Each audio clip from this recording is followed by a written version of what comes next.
Welcome to this Excel Updates video covering the scan function. For the project, Microsoft 365 Excel is required.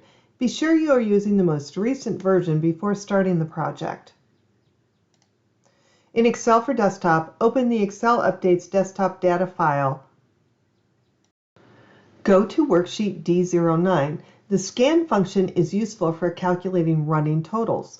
The scan function uses the lambda function within it.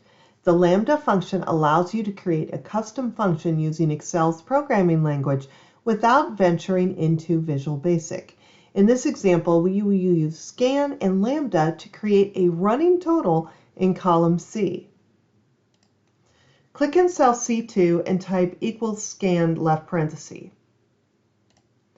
The scan function has three function arguments. The first argument is initial value, and our initial value is 0.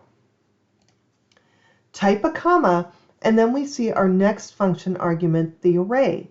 Our array is the prices in column B, so select those cells B2 to B10.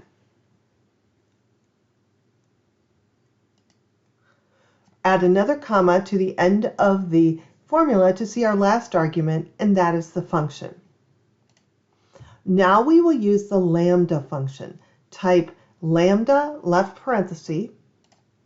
Lambda allows you to create a function within a function, so we begin by calling out the parameters of the function by using variables. And you can call them anything you want. We will use x and y here. And then we tell it what we want it to do, which is to add x and y.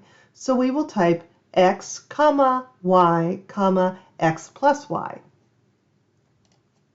Add two closed parentheses to the end of the formula and press enter. Let's review that scan function one more time. 0 is our initial value, and B2 to B10 is our array. Next comes our custom lambda function telling Excel to add x plus y. Here are the results of using the scan function. Column C is a running total of column B. Okay, that's it. We are done. This video was created and narrated by Dr. Wendy Tietz. Have a great day.